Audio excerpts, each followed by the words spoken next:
Угу. Не хочу махать, не надо.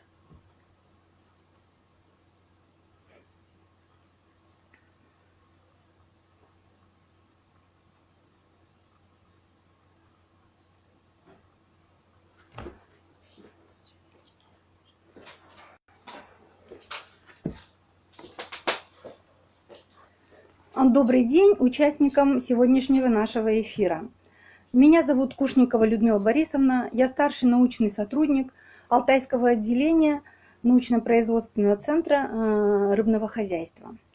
Темой сегодняшнего эфира будет экологические условия выращивания холодноводных объектов аквакультуры при индустриальных условиях.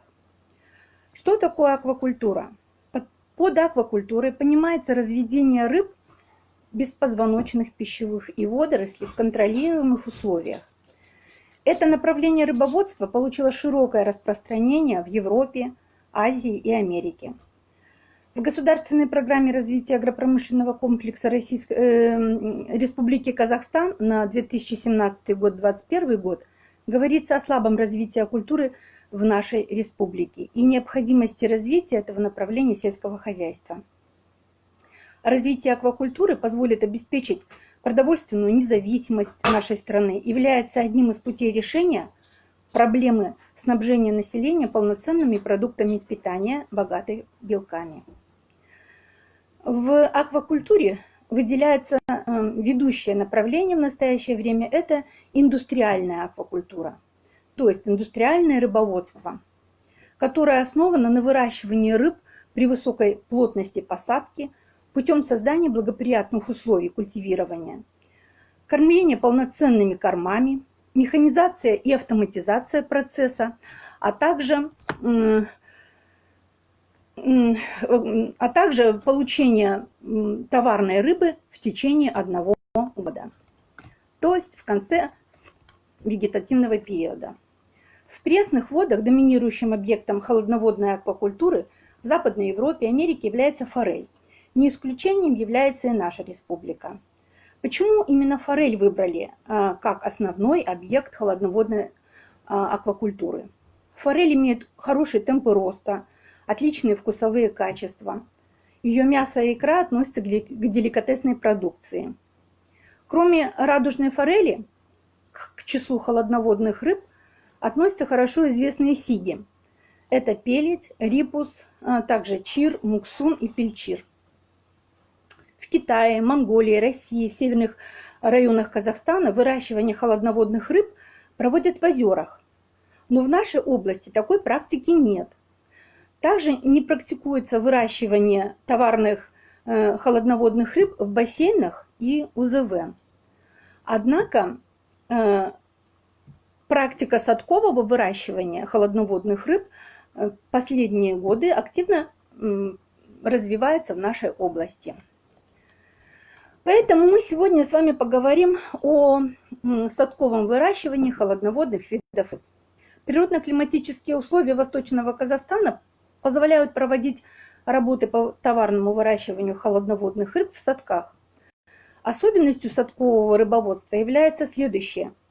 Первое – это выращивание рыбы в суперуплотненных условиях. Второе – использование гранулированных кормов, использование специальных кормораздатчиков, что позволяет автоматизировать процесс кормления.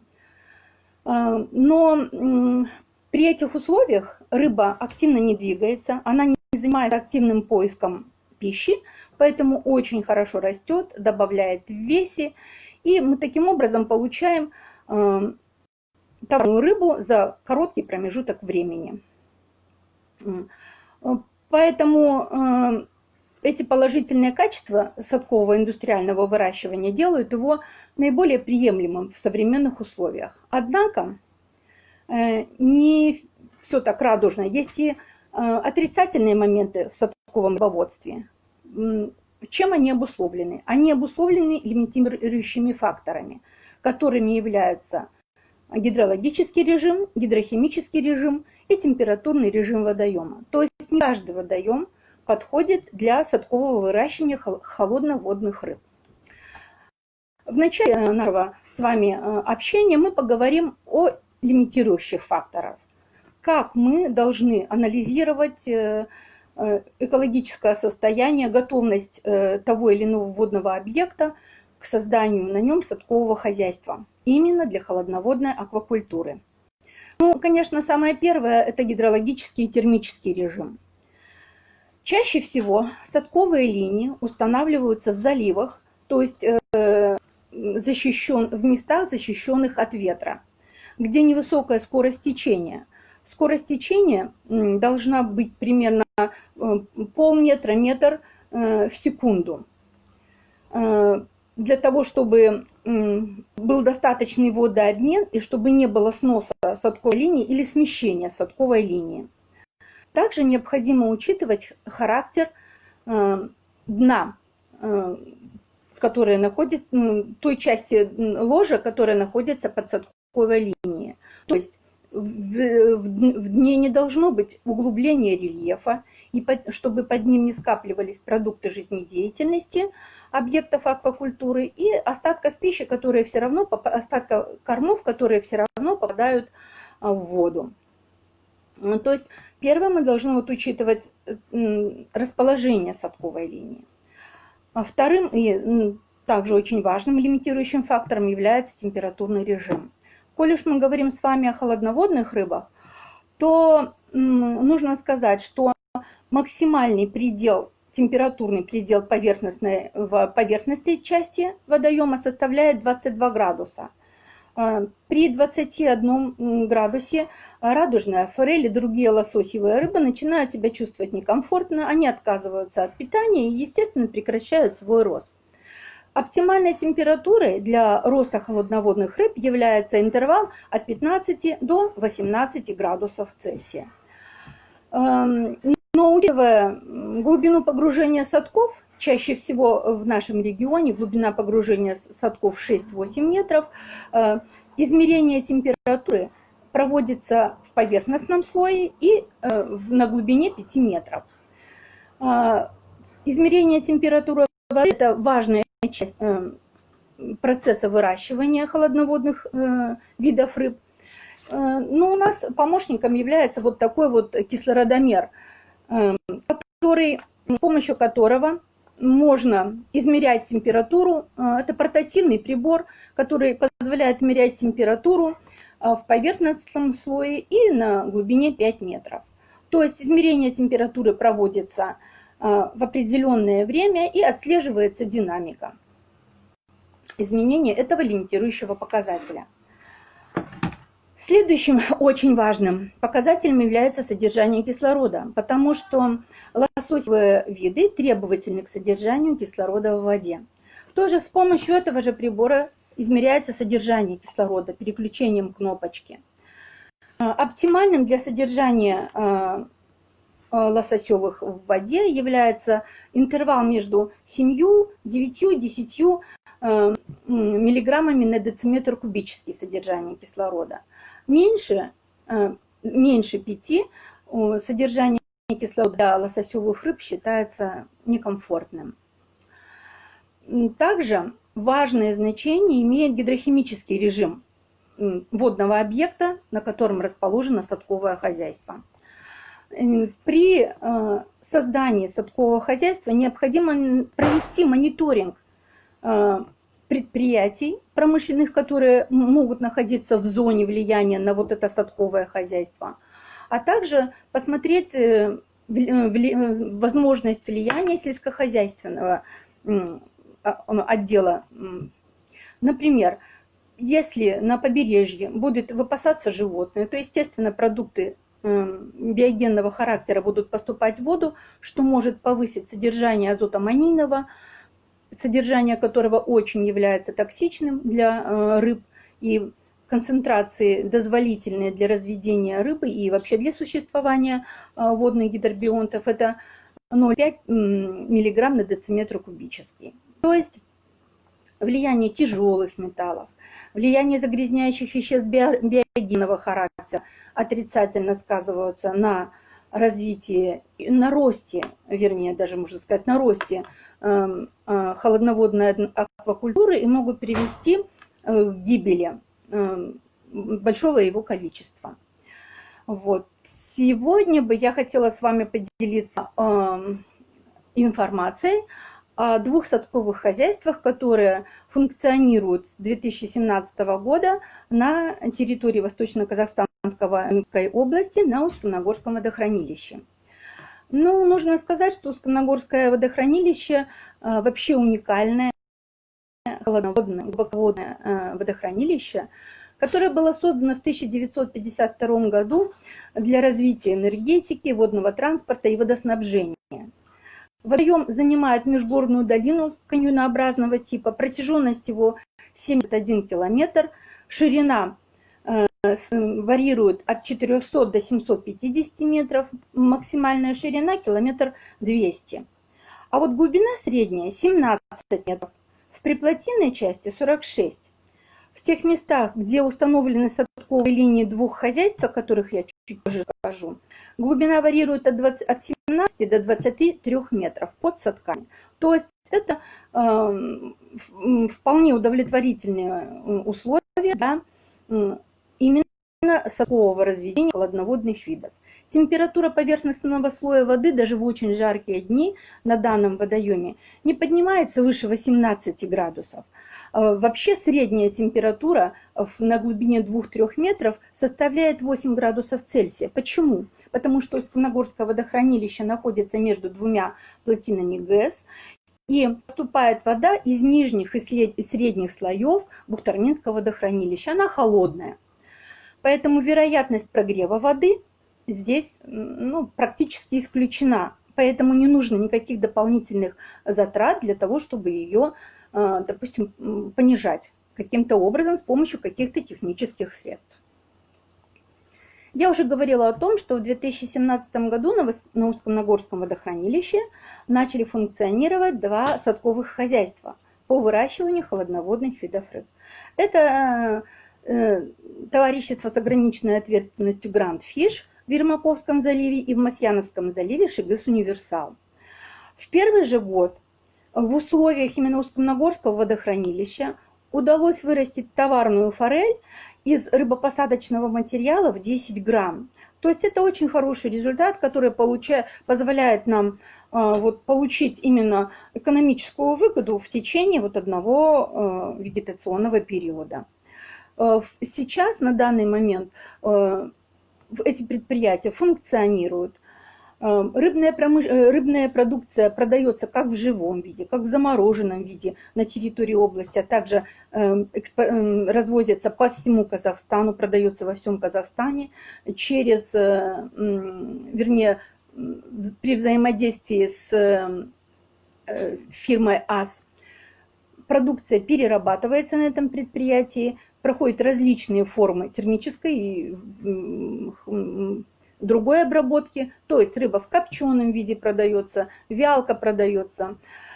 Также обороты нарастили Шигыс Универсал, и они дополнительно к разведению, выращиванию рыбы организовали большой блок рекреационной зоны, где можно порыбачить, покататься на лодке, побывать на экскурсии на садковой линии и даже отведать свежеприготовленную форель. Основным моментом выращивания товарной рыбы является кормление. Вот нужно сказать о том, что основной прорыв именно в аквакультуре произошел после того, как были разработаны искусственные сухие корма, экстрадированные, которые позволяют выращивать рыбу в индустриальных условиях, в интенсивных условиях.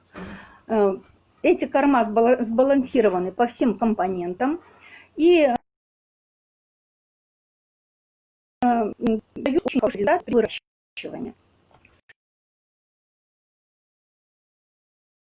Однако при садковом разведении форели есть не только форели, холодных есть трудности.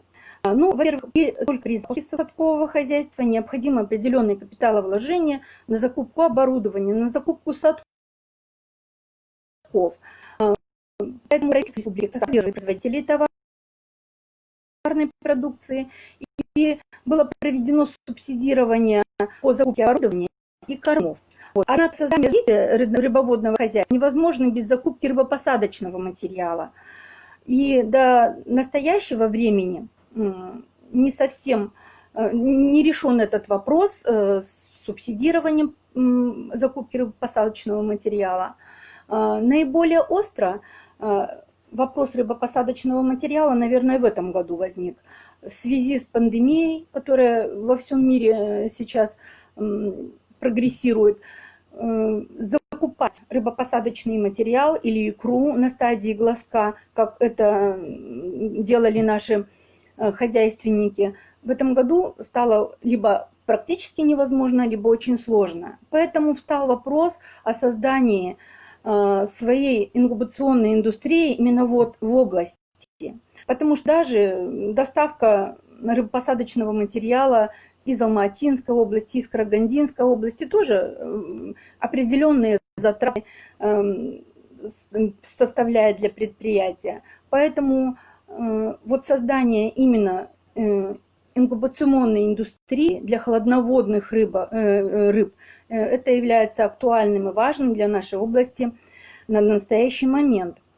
Но нужно сказать, что такое предприятие, как Шигас Универсал, уже сделали первые шаги. В течение последних 2 лет они инкубируют на базе своей в инкубационном цехе икру рипуса и пеледи, оплодотворенную, и получают рыбопосадочный материал, который на стадии личинки зарыбляется в естественные водоемы нашей области.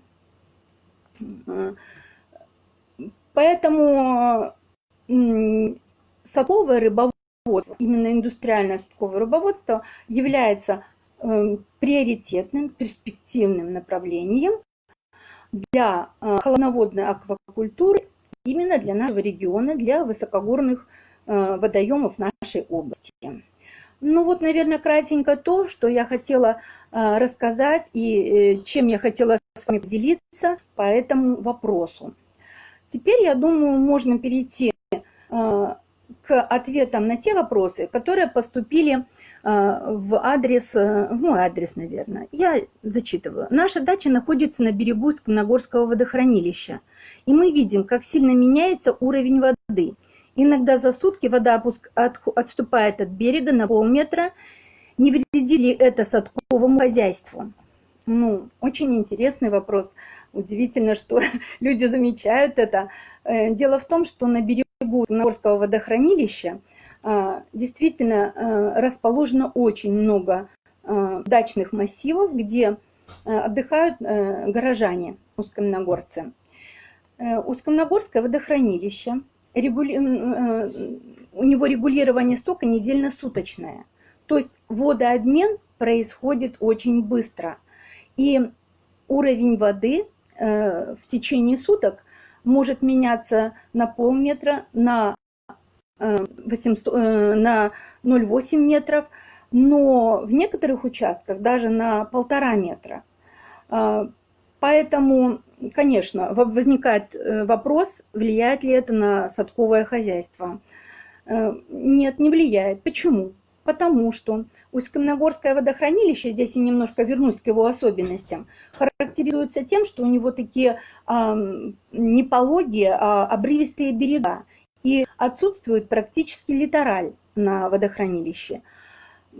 То есть нарастание глубины происходит сразу, стремительно. Поэтому, если садковая линия установлена на расстоянии 50-70 метров от береговой линии, то изменение уровня воды при нарастающей моментальной глубине нисколько не сказывается на деятельности садкового хозяйства. Тем более еще хотелось упомянуть вот о чем. Для развития большой ихтиомассы именно в этом водохранилище не совсем благоприятные условия из-за отсутствия литорали, отсутствия мест для нереста. Поэтому для садкового рыбоводства как раз подходит этот водоем. Следующий вопрос прочитаю. Существуют ли какие-то правила для транспортировки рыбопосадочного материала? Да, конечно, потому что для каждого вида рыбы разработаны нормативы транспортировки, и не просто транспортировки, а даже подготовки транспортировки рыбы. То есть рыбопосадочный материал где-то производится, затем подращивается или на стадии личинки перевозится. Для того, чтобы определить, как готовить определенный вид, конкретный вид транспортировки, мы должны знать особенности пищеварения рыбы. Я не буду останавливаться на тепловодных рыбах. Сегодня мы говорим только о холодноводных рыбах. Касательно форели. Давайте про форель поговорим. Особенность пищеварительного тракта форели такова, что химус, то есть то, что рыбка скушала, в течение 2 суток у нее проходит через пищеварительный тракт, потому что в желудке есть много пилорических выростов. И вот в течение 2 суток химус находится у рыбы в кишечнике. То есть для того, чтобы рыбу транспортировать на большие расстояния, допустим, в течение 35 часов, 40 часов, как это у нас происходит, когда мы везем рыбопосадочный материал из Алма-Аты, из Карагандинской области, мы форель должны прекратить кормить за 2,5 дня до того, как мы ее будем транспортировать. Затем, в зависимости от того, с помощью чего проводится перевозка рыбопосадочного материала, это могут быть живорыбные машины, это могут быть цистерны, это могут быть специальные мешки. Определяется плотность посадки в определенную емкость рыбопосадочного материала. То есть учитывается размер рыбы, сроки транспортировки. Обязательно измеряется по ходу движения содержание кислорода. Имеются специальные устройства для того, чтобы аэрировать воду, в которой транспортируется рыба. То есть при соблюдении этих правил транспортировки исключается большой отход рыбы, и можно надеяться на успех именно этого мероприятия. Так, следующий вопрос. Выходные были с семьей на ферме в селе Новотроицкого. Там сотрудники хозяйства показали садки, где выращивают ускуча. Расскажите об этом эксперименте. Конечно, мне очень интересен этот вопрос, и здорово, что люди интересуются этим. Почему? Потому что маркокольский ленок или ускуч – это вид ценных лососевых рыб, который обитает в Восточно-Казахстанской области на озере Маркоколь. Он является эндемичным и узкоареальным видом. То есть у него очень ценная икра и полезное и вкусное мясо. Поэтому с удовольствием рыбаки едут на рыбалку на Маркоколь, потому что рыба это привлекательно очень. Но, естественно, озеро Маркоколь заповедное, и ни промышленный лов там нельзя проводить, и в неограниченных количествах нельзя изымать этот ценнейший объект из озера Маркоколь. Поэтому 3 года назад была запущена программа в рамках ПЦФ в нашем институте по отработке биотехнологии отбора половых продуктов, осеменения, изучения этапов развития ленка в искусственных условиях, не в естественных, и возможности выращивания ленка в индустриальных условиях, то есть в условиях садкового хозяйства. Эти мероприятия были проведены, отработана технология. Но сказать о том, что мы совсем первые сделали отбор икры, оплодотворение осеменения, нет. В 30-х годах прошлого столетия проводились работы Вотиновым, Баймукановым чуть позже, в 80-х годах прошлого столетия. то есть изучали особенности поведения, особенности нереста, особенности эмбрионального развития в естественных условиях, изучались эти вопросы.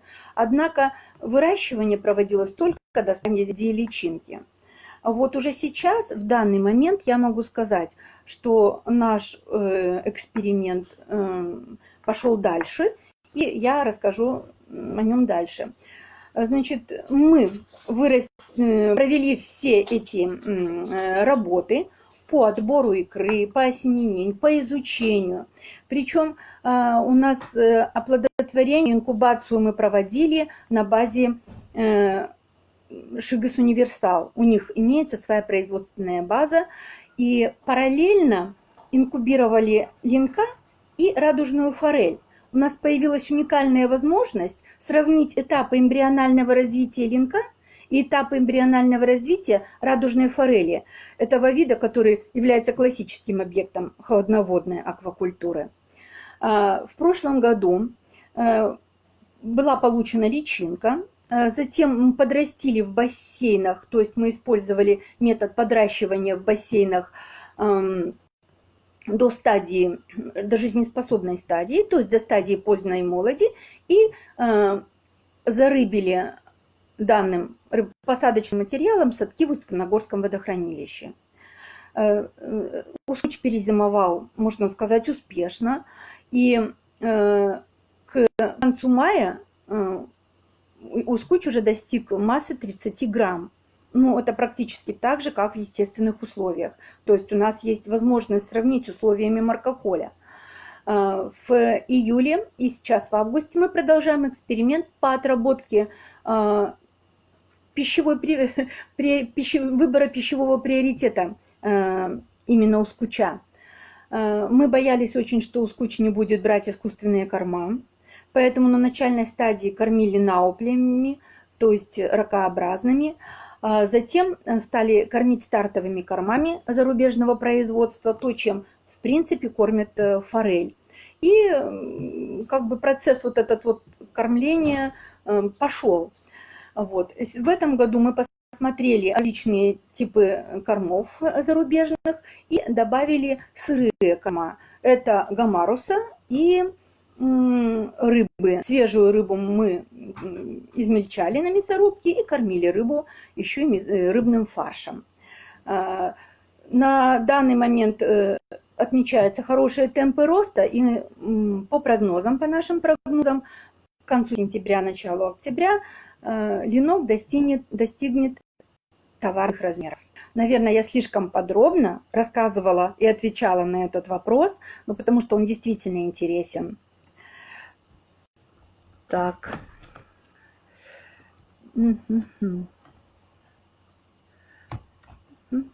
Так, и вопросы следующие. Так, есть ли конкурентные отношения между особями радужной форели внутри садка? Конечно. Радужная форель – это хищник. И при всех условиях достаточного объема кормов в популяции всегда возникают конкурентные отношения. В чем проявляется это? Это проявляется в том, что рыба становится разноразмерная. То есть, если говорить о форели, форель делится на 3 размерные группы. Как с этим борются? Очень просто. Проводят сортировку. И разноразмерные группы рассаживают по разным садкам. Для чего это нужно? Ну, это необходимо для корректировки объемов кормов, для корректировки размера гранул, которыми кормить разные размерные группы. Таким образом, мы избегаем внутрисадковой, так сказать, да, внутрипопуляционной конкуренции и даем возможность роста всем размерным группам. Так, следующий вопрос. Угу. Влияют ли садковые хозяйства на качество воды в водоемах?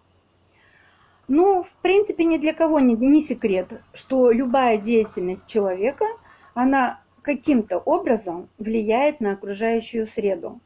Совсем никак не оказывать влияние на окружающую среду просто невозможно. Жизнь как жизнь. Но Необходимо обязательно контролировать, мониторить, как правильно сказать, мониторить экологические условия выращивания холодноводных видов рыб, ну и также и тепловодных, любую аквакультуру, если мы возьмем.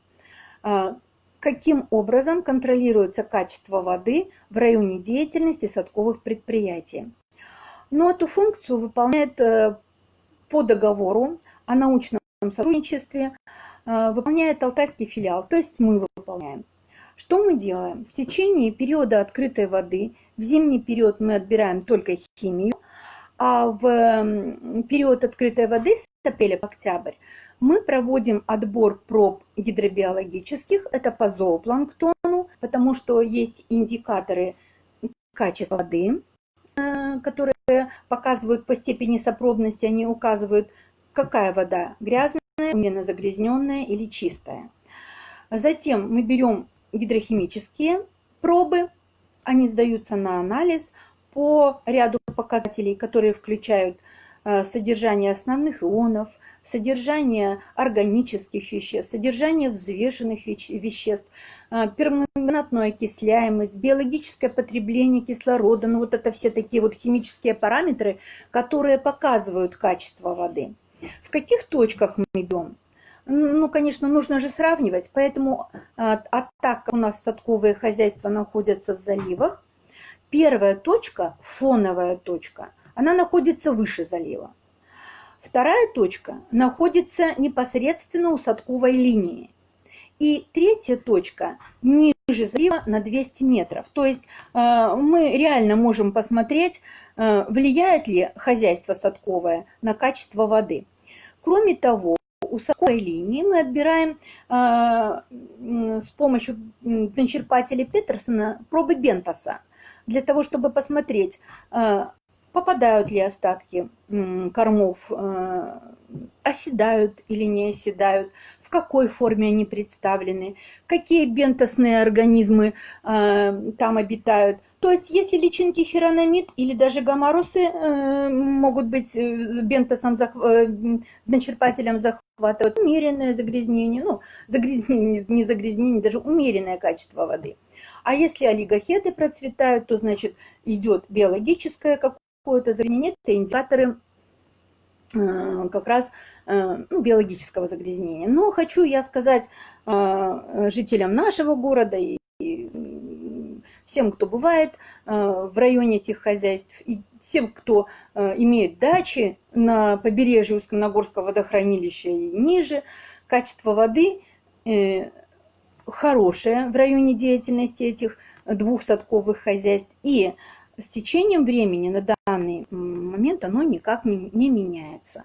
То есть вполне официально в конце каждого года мы выдаем научно обоснованную информацию о качестве воды в зоне деятельности садковых хозяйств. Так, я следующие смотрю вопросы.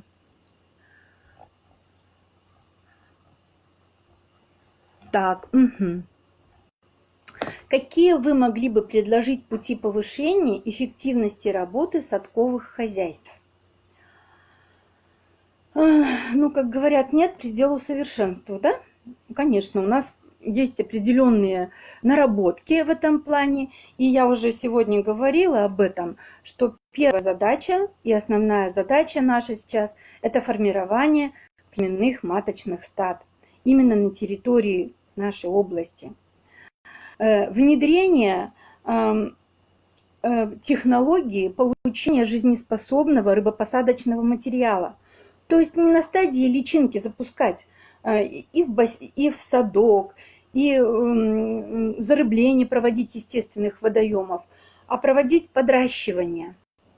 Подращивание личинок до жизнестойкой, до жизнеспособной молоди, и ей уже проводить зарыбление как садков, так и естественных водоемов. И еще что хотела сказать, что садковое рыбоводство, оно не может отдельно существовать от водоема. Вот. Это не прудовое, это не озерное. Поэтому было бы здорово использовать комплексно вот садковое хозяйство и другие формы рыбоводных работ. Так, например, я уже говорила, получать икру и посадочный материал в модулях бассейнового типа, а выращивание товарной продукции в садках и более крупной рыбы выращивать допустим, на участках водоемах, отгороженных участках водоемах. То есть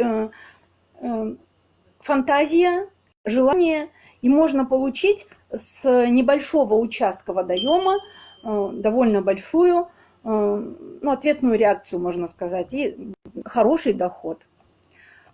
Так, форелевые фермы на узком Горского водохранилища хорошо известным горожанам. Вот это вот действительно радует, информация идет по городу, и жители знают об этом. А где еще выращивали холодноводные виды рыб? Нужно сказать о том, что первые эксперименты, первые пробные работы по выращиванию холодноводных рыб Алтайский филиал проводил на Таинтинском водохранилище. Значит, это тоже холодноводное, глубоководное водохранилище. Там были установлены садки. В течение 3 лет проводились также эксперименты и выращивали радужную форель. Получены также хорошие результаты. То есть товарную форель вырастили и получили. А также проводили выращивание пеледи, которая... Это вид рыбы, которая лососевая тоже, но сиги, и большой популярностью пользуются у населения. Шикарный вкус, кулинарные вот эти все качества очень хорошие. И растет медленнее, чем форель, конечно, но для разнообразия как бы тоже очень интересно получать этот продукт. На Таинтинском хранилище эксперименты в течение 3 лет прошли успешно, хорошо. Но это водохранилище немножко отличается от Усть-Каменогорского, потому что оно не такое глубоководное, не такое проточное, то есть эти параметры гидрологические несколько иные. Вот. И больше прогревается поверхностный слой в критические моменты, в июль и в август. Были зарегистрированы повышение температуры до 20, до 23 градусов, пусть кратковременные, 2-3 дня, но были зарегистрированы. Поэтому была использована технология подъема воды из нижних горизонтов, потому что разница в температуре воды в поверхностном слое на глубине 5, даже 4 метров составляет 3-4, даже 5 градусов. А если есть еще, вот, например, как в ТНТ, подпитка из ключей, которые бьют снизу из холодных, то разница может быть еще больше. Поэтому садки делаются глубиной погружения 6-8 метров, для того, чтобы у рыбы была возможность маневрировать при изменении температуры. Но на Таинтинском водохранилище мы использовали флейтный метод, то есть была использована установка, которая поднимала воду из нижних слоев и таким образом не только понижала температуру воды, но еще и способствовала аэрации. Вот. Такой же метод, немножко отступлюсь, был использован и на озере Кинжибай при выращивании даже теплолюбивых видов карпа. Тоже флейтлы используют. В нашем регионе этот метод используется как техническое решение данных проблем. Так, следующий вопрос.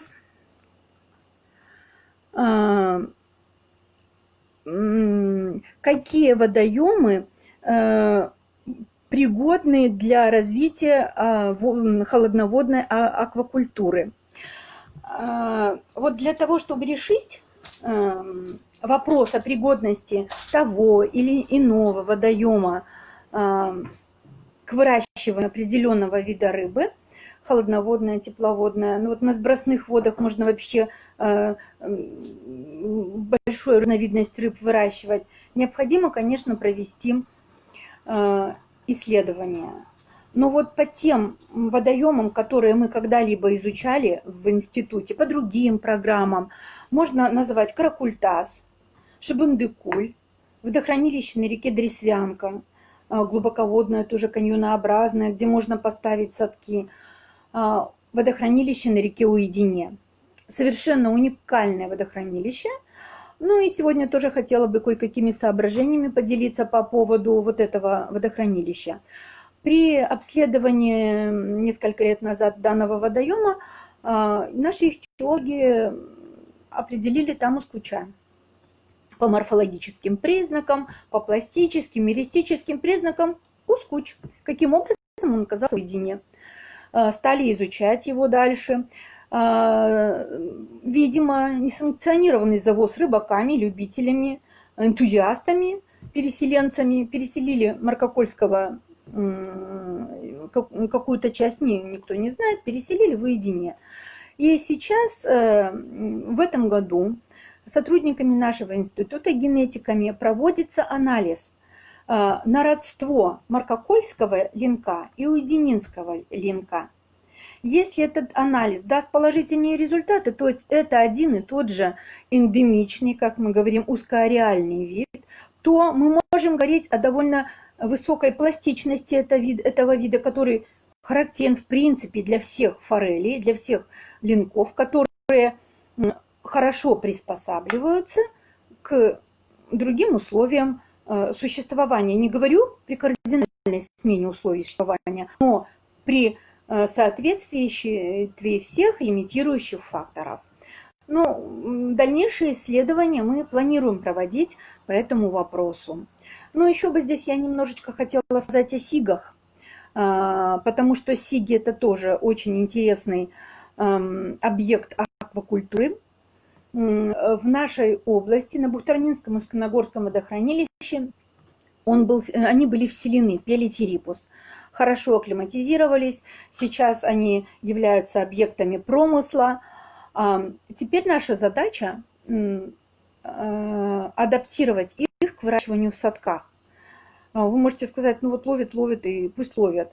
Но ведь в индустриальных условиях мы можем получить за меньший срок больше товарной продукции, не изымая ее в больших количествах из естественных водоемов.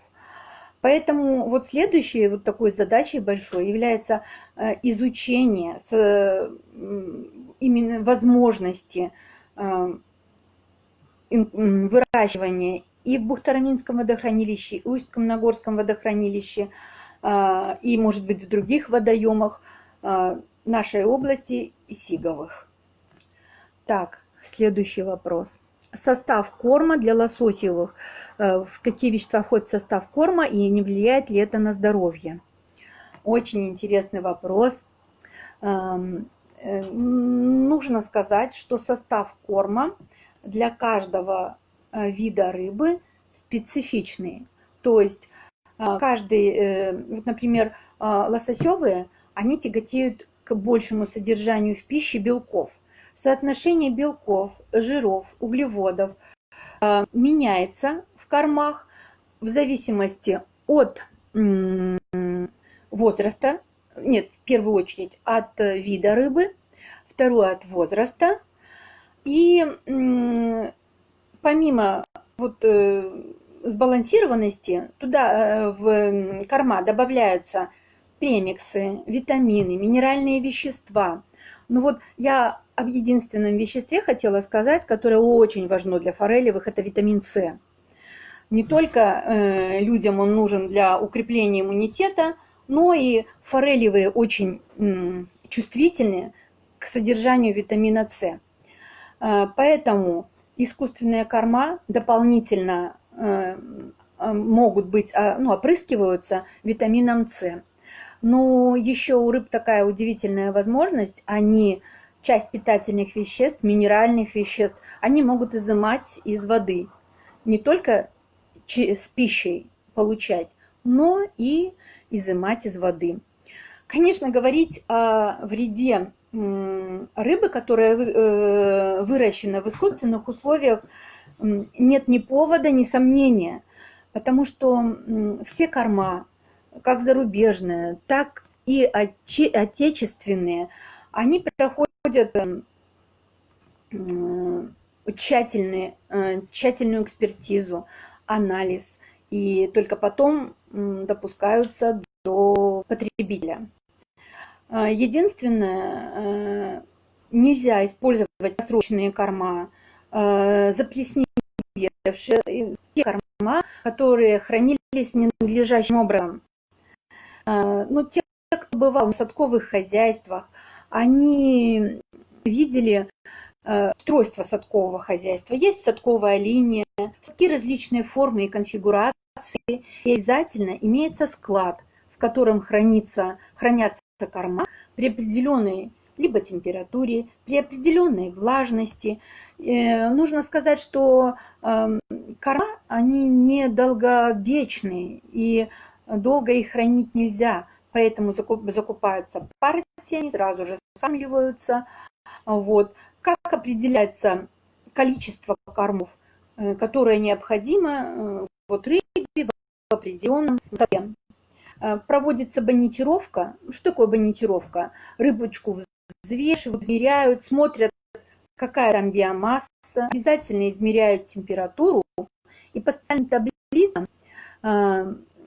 специальным таблицам рассчитывают необходимость вот этого объема рыбы в кормах. Важно не только объем рыбы, но еще два очень важных момента при кормлении рыбы. Первое – это количество кормлений. Вот чем меньше рыбка, тем чаще ее кормят. Второе – соотношение для кормления световой части дня и темновой части дня. То есть соотношение либо 12 на 12, либо только в светлое время кормят, либо утром и вечером кормят. Это вообще от вида рыбы зависит. Но форелевых чаще всего они более активнее в вечерние дни и утром. Поэтому взрослую товарную рыбу кормят дважды в день.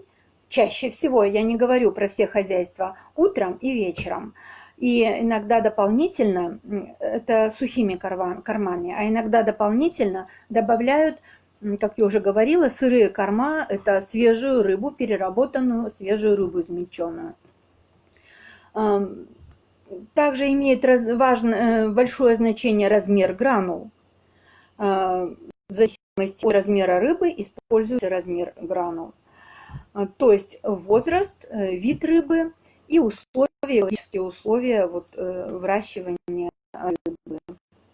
А вот вопрос как раз был, как часто кормят рыбу в садках. С возрастом все чаще и чаще. И тут же я видела, был вопрос, питается ли рыба зимой. Это зависит от вида рыбы. Некоторые не питаются, они уходят в состояние анабиоза, не питаются. А вот форельки питаются. Форельки относятся к открытопузырым рыбам. Им зимой нужен доступ воздуха из атмосферы. То есть вот ушел садок под лед, и рыба там живет. Это нереально. Обязательно либо разбивают механически, корки льда. Не секрет, что у нас на Ногорском водохранилище довольно 80 сантиметров, метр этот ледяной слой достигает. Либо рыба движется, и она сама не дает возможности замерзнуть, либо создаются такие колодцы, в которые позволяют воздуху поступать в садок. Рыбу число кормлений в зимнее время варьирует. То есть от 1 раза в неделю до 2 раз в неделю, до 3 раз в неделю. Это все зависит от того, какая температура воды, какой возраст рыбы, какой размер рыбы. Все это решает рыбовод. На каждом предприятии находится специалист, который решает все вот эти вот вопросы по тому, сколько кормить, как кормить и какие мероприятия проводить по сортировке, по обработке рыбы. Есть еще такое мероприятие, как профилактическая обработка рыбы от различных болезней. Ее купают в солевом растворе или в растворе бриллиантовой зелени. Тоже разные подходы и разные решения. Так, сейчас я посмотрю, на все ли я вопросы ответила. Ну, вот, не вижу я. Так, вопросы, кажется, я на все ответила. Может быть, что-то не заметила. Угу. Вот вижу еще. Почему у нас семгу не выращивают? Вы знаете, мне довольно часто задают этот вопрос. Я сколько просматривала литературы, значит, ну, во-первых, семга в достаточном количестве добывать, ну, это, опять же, мое мнение. Ответа вот такого четкого и ясного в литературных источниках я не нашла. Почему не выращивают? Действительно, почему? Всех в достаточном количестве семгу добывать в России. Вот. Она может исключить. Вот. А причина, скорее всего, до конца работана биотехнология. Ну, может быть, мы когда-нибудь попробуем реализовать вот эти ваши пожелания. Ну а сейчас время нашего эфира практически исчерпано. Я благодарю всех за вопросы, за живой интерес к этой теме. Всем желаю всего хорошего, отличной рыбалки.